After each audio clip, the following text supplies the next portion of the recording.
and welcome back to Euro Truck Simulator 2, and I am lost, maybe? No, I think I'm lost. Somewhere around here. Oh, there we go. Oh boy. Oh, I got plenty of room. Right, well, it's been a short time since I've jumped into ETS2 and driven something, but been playing this game a little bit more and more. Sorry, been running the simulation more and more, don't you know? Good. Let's try and tackle Grossglockner in a DAF. And not just any DAF, this is a DAF 95. And we're also using this to play around with a new engine definition that I'm working on, and that is the DAF WS ATi. Quite a mouthful. That is essentially based on an old British Leyland engine. It's the 065, I think. Something like that. Let's go ahead. Good height.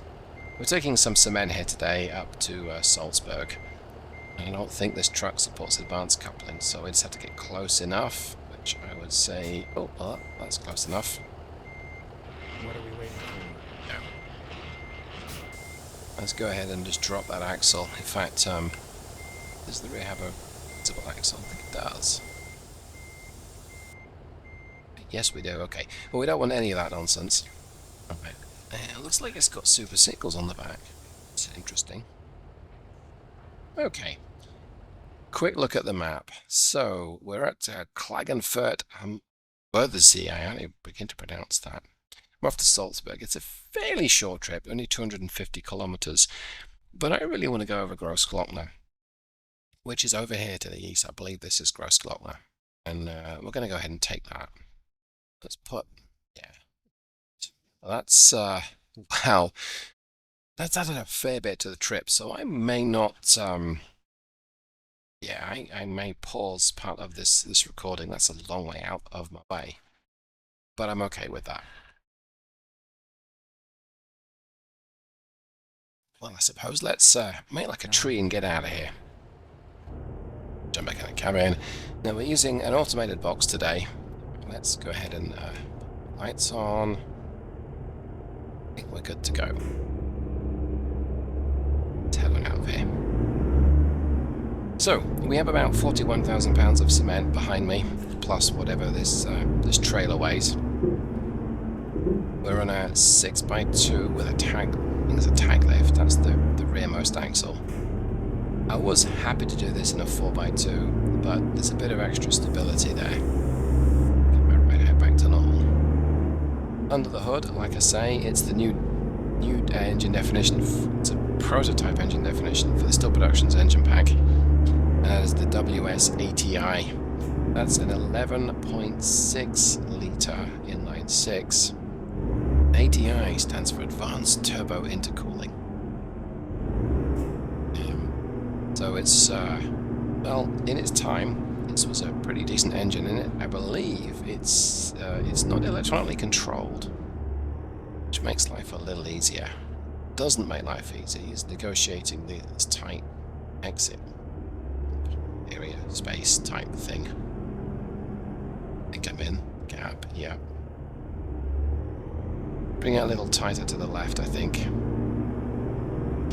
Gone for the top spec engine here. This is the 430 horsepower version. That has 1763 newton meters of torque, so it's not an enormous amount of torque. But for its time, it was pretty respectable. Got a 12-speed automated, no, a 16-speed, sorry, automated transmission under here. Okay, let's give it. Oh, why did you give me a? What I got a ticket for? Maybe it turned red as I went through. We're using this with a shorter final drive. It's a 3.75 final drive today. The standard 16 speed has a... oh, look at that. We saw that turn there. Let's back up a little bit. There's anything behind us? Okay. Alright, that works for me. There we go. That's probably what happened last time. They're kind of strict on tickets in Austria.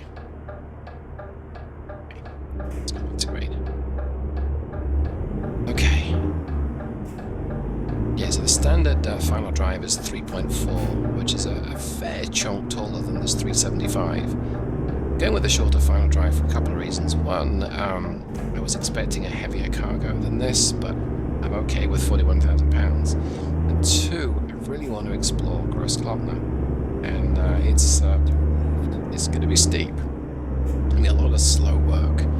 Turn left. Now, as I understand, a lot of... Oh, am I supposed to give way there?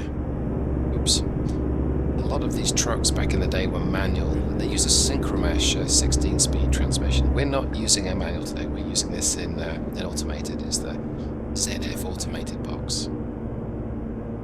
So I'm not unhappy with how it's configured. It does have a retarder, as you can hear. Go. Really want to just use engine brake here. Engine's got a semi-revvy character. It likes to, it really likes about 1250 RPM for it to perform. Turn left. So we're going up a hill.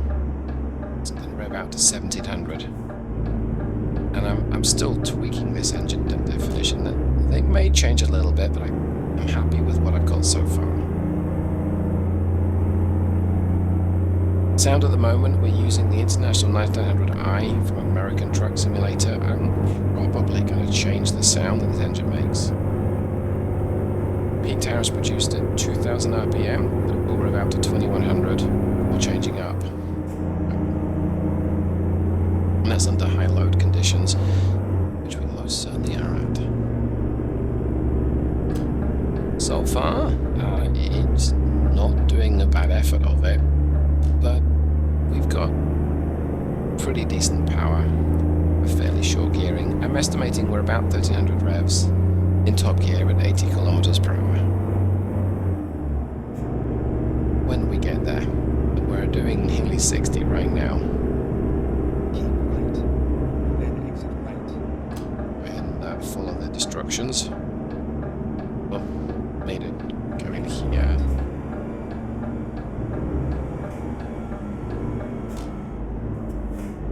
Okay. Oh, is this a border crossing? I don't know. Oh, I know a photo opportunity coming up here as well. That's always good.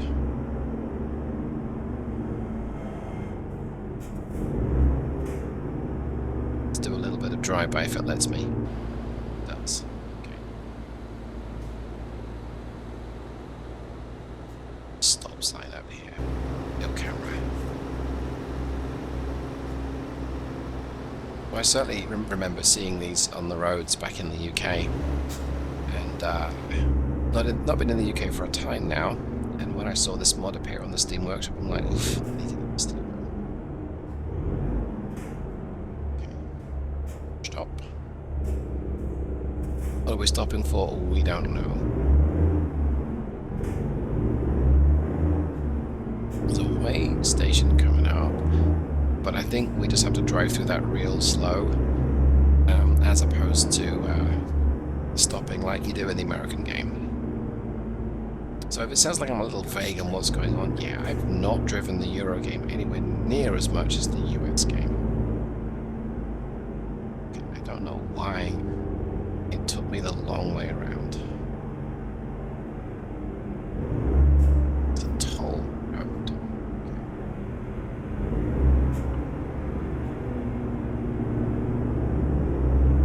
Well, let's see if we get charged. 12 euros, okay, fair enough. Right, well, let's get back on the power. I think I want to take a picture of this.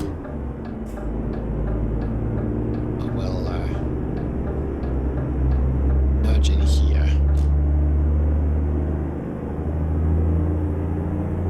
Yeah, photo opportunity coming up. So let me see if I take it just past this sign. Let's give this a go. Okay, can we take a picture now?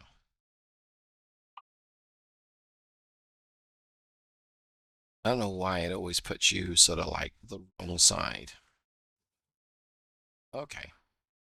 The Carawanks Tunnel. Sorry, I'm being 14 again.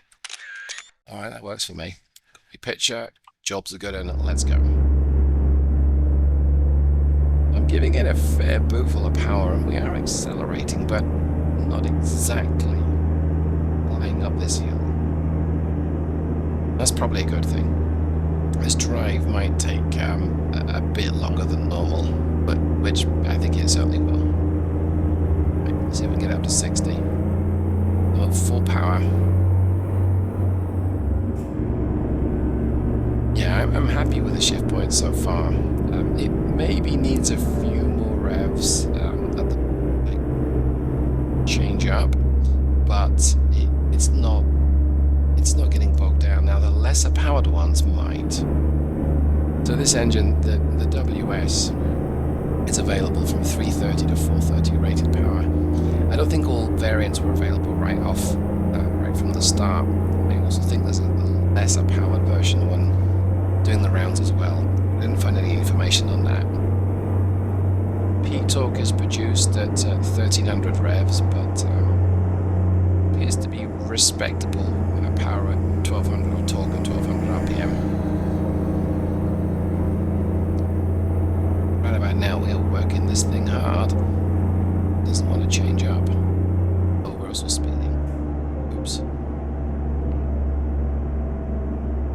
Oh yeah, slow down.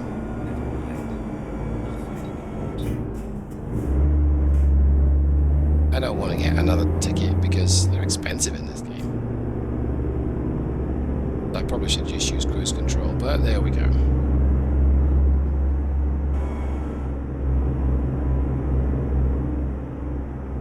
And let's merge right. Here we go. It feels so slow. It's about 20 miles an hour, give or take.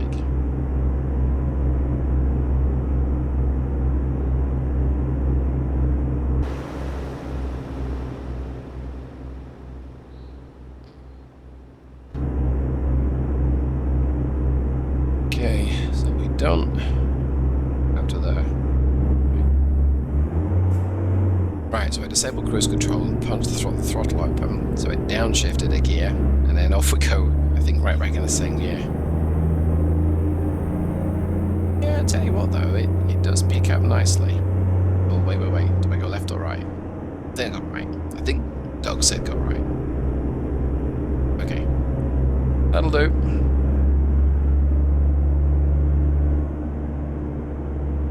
I'm going to take it off my my miles per gallon number because I don't think this is really a kind of it's not going to be a particularly great trip as opposed to a flat road at least. But this is really about seeing how well this engine does on the gradients and just enjoying the drive. So temperature, I guess I'll just stick with temperature, and it's not that hot right now.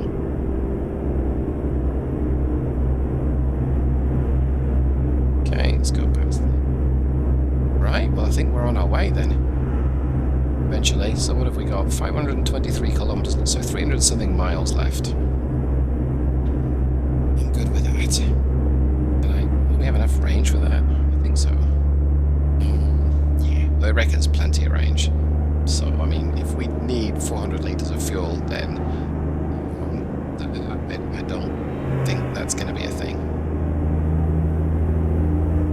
Right, see if I can get up to, I'm not going to. Let's see if I can get up to 80 kilometers per hour, but that's not going to happen. And we don't have an altimeter, which would be nice to see what our altitude is.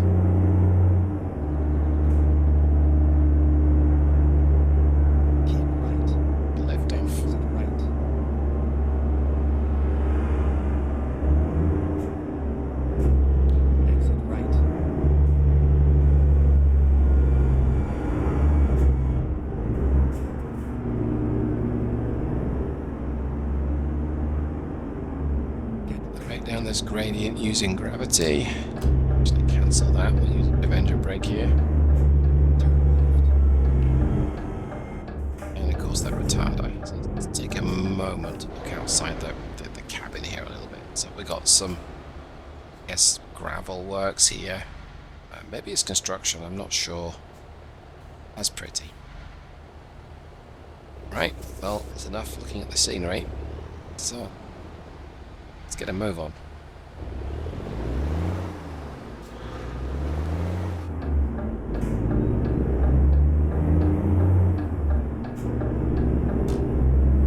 That is beautiful though, isn't it? When we can see it, of course.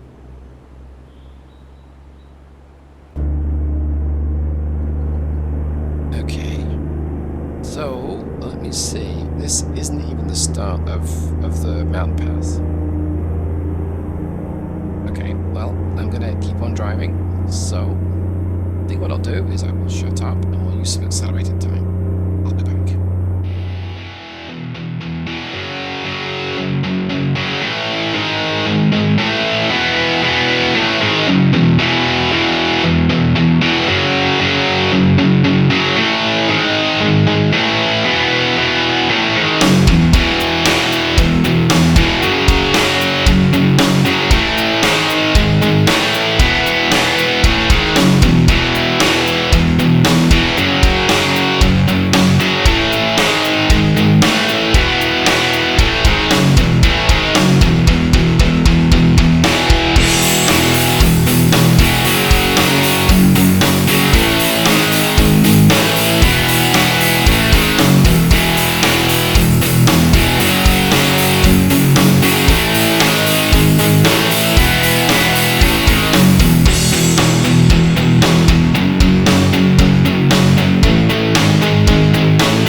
Answers that then.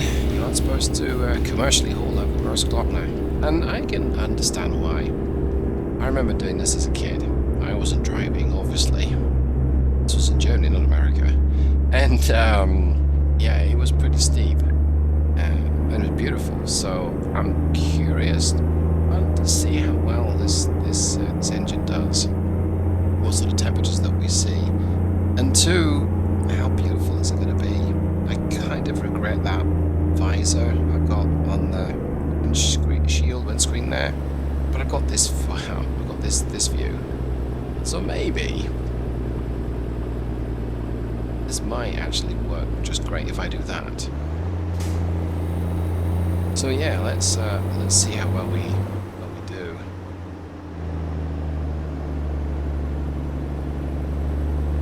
So it's it's not really what this truck's going to do, but Grossglockner has a long and varied and interesting history, of which I don't know much of it. I do know that it was and is quite an accomplishment. It's beautiful. I'm wondering if it's going to be too much for this DAF. I think the engine's up to it, it's just if the gearing is good enough. Well, we've got lots of revs. I'm not afraid to use them, so we're going to keep the thing planted. Coming down might be very interesting as well. And I don't want to hold up traffic too much, but I also want to see how pretty it looks. I'm just using all the roads here. Let's maybe bring it a little tighter. Let's ease off.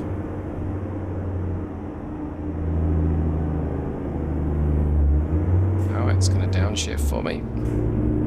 I think I'm using my transmission in normal mode, not high power mode. High power mode could be useful for a drive like this, because it's going to use more revs. We don't really have that issue anyway. It's very happy to use 1700 to 2100 RPM if it needs to. Could do it not holding everyone up, but I mean, we're doing 60 kilometers per hour on a 70, and yeah, that's fair enough. Speed down for this hairpin.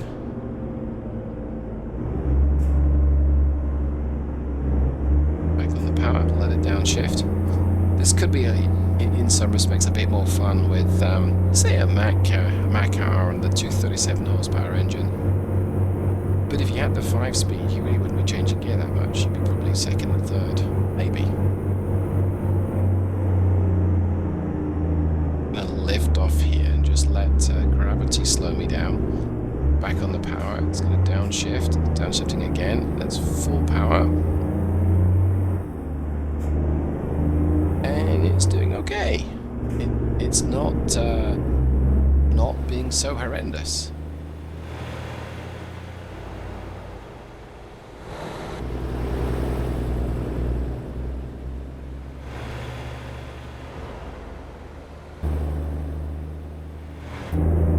Better than my driving, that's for sure. It's hard to drive third person, or I struggle to drive third person, it's maybe more accurate.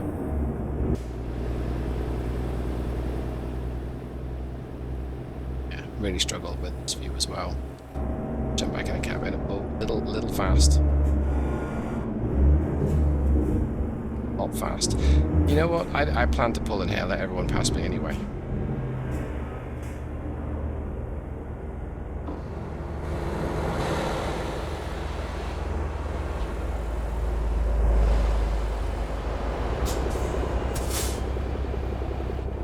See if we can move off. Move off. Okay.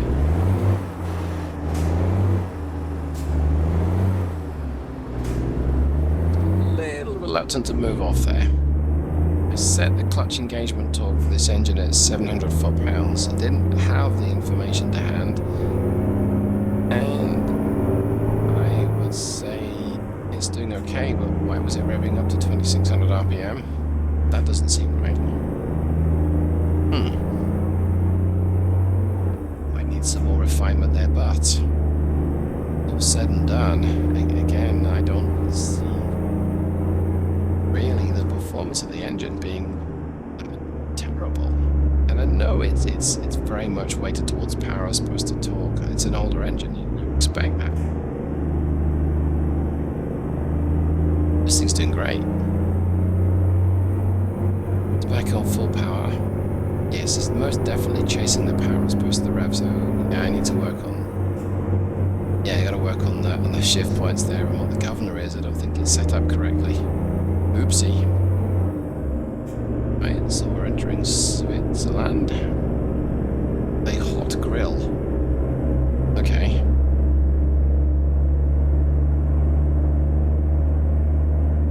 Electric charging station.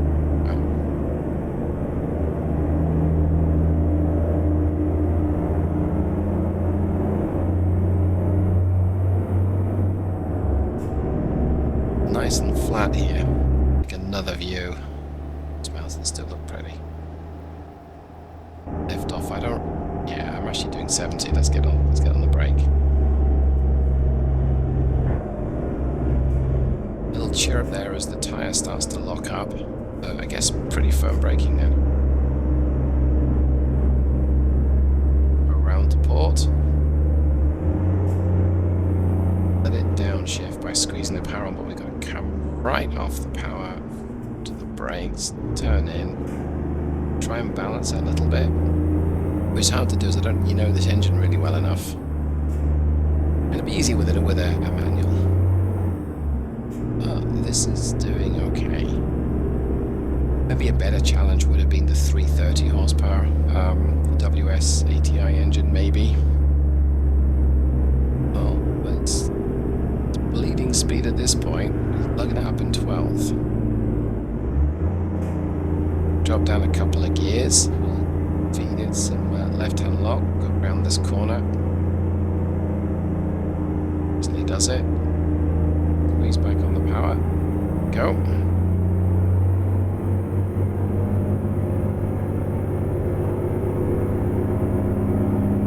I think it's full power and 2100 RPM is, well, peak power is produced at 2000 RPM, but 2100 is close, very close to 430. Don't think I'm going to pull off and watch the video of Grossglockner, but I'm tempted to. Just not going to. Just keep the pedal down all the way. Let's get up this hill. Mountain, to be more precise.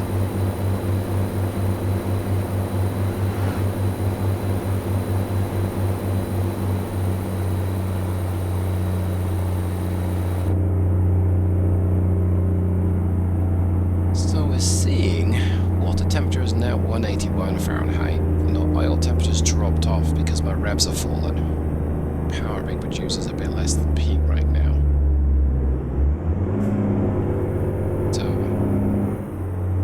she's not overheating.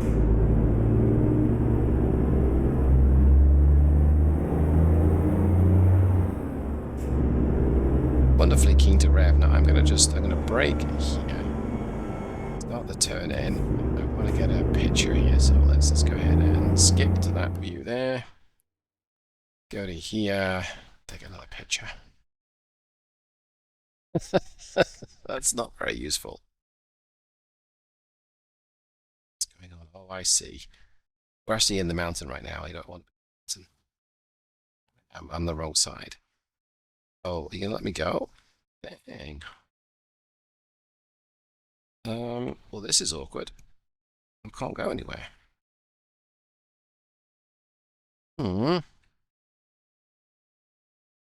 Okay, let's try that again, shall we? Maybe,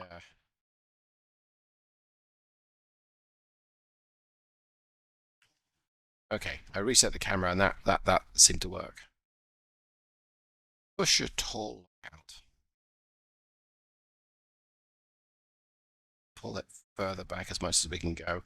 About as far as we can take it, I think. I can zoom out like that. And go ahead and do an angle like this. That works. Okay. I think I'm happy with that. The perspective is a little weird, but it's fine. It's fine. Good enough for my purposes, right? Let's get back to it.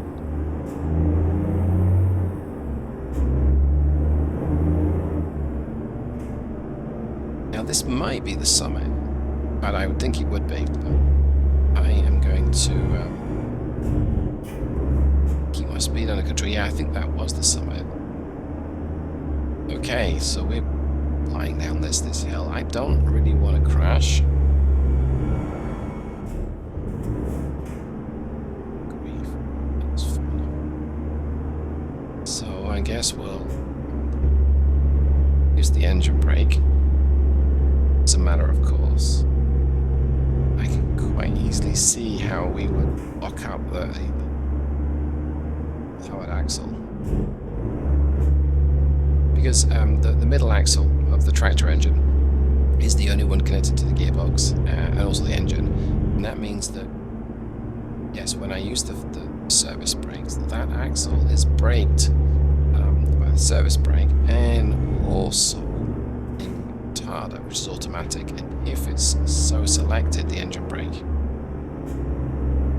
I was curious to read that the DAF chose to use drum brakes on the 95 as opposed to discs. I think at the time they cited the drum brakes last longer than the disc brakes. They'll sort of fade more. Well, you don't use the service brakes that much in a truck, so you might spec discs for a machine that's going to go up and down these gradients. I think to avoid locking up, I really don't want to round a corner using brakes if I can at all help it. It's better. Off the power again. I'm going to go ahead and set my cruise. Maybe set it at 30 kilometers per hour. A bit of engine brake to get my speed down. It's not actually helping that much. Yep, bit of service brake now. Curious, the retarder alone wasn't enough to get my speed down.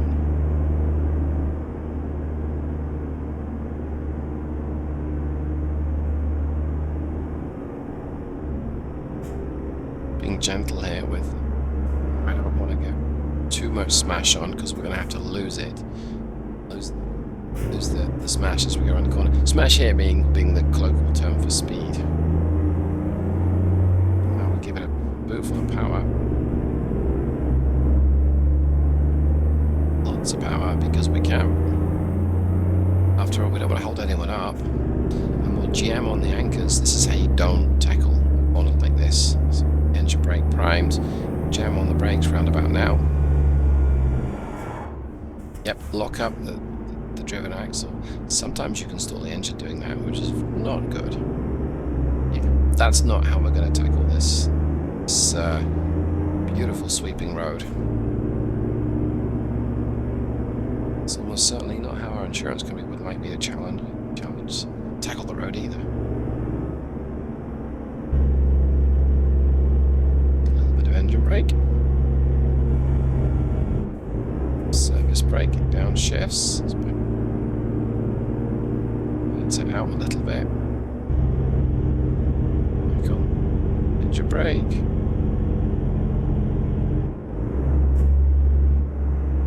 The engine's cooled down quite a bit. It was 199 Fahrenheit, the engine oil, just a few seconds ago.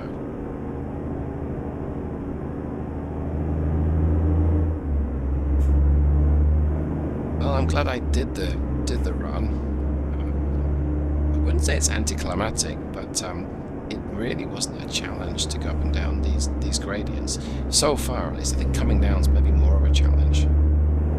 Because if you're going up a hill and you come to a steep corner, all you do is just lift off and gravity slows you down. Going down the hill, though, less easy. Oh yeah, wow. That was, yeah, that's interesting. Not only was a car on its roof, mysteriously, but I locked up as I braked and swerved around it. Which is probably not what you want to be doing.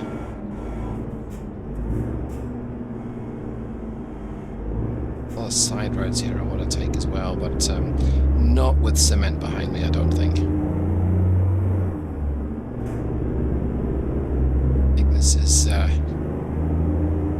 quite enough to just be doing something like this. Good grief, I'm tired.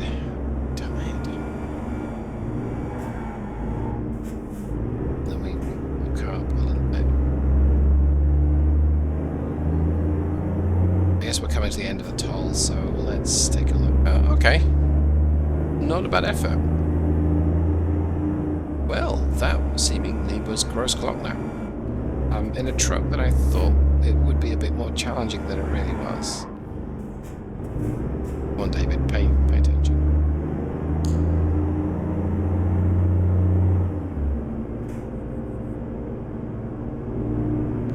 Turn it right. And here's the toll. Okay. Wow. So, yeah, very much easier than I thought it would be. Speed, speed, speed, speed, speed. Okay, fine again, David. I'm supposed to use the left-hand lane. We'll use this one. Great. Well, I hope you got something from that. Even if it's how not to tackle Grossglockner and really shouldn't haul cargo over it. Didn't think it would be permissible, and it's not. So speeding. So yeah, hope you got something from this. Hope you enjoyed it. Thanks for joining. Thanks for tuning in, I suppose one might say. And hopefully, I'll see you in the next video. Thanks so much, everyone. Take care.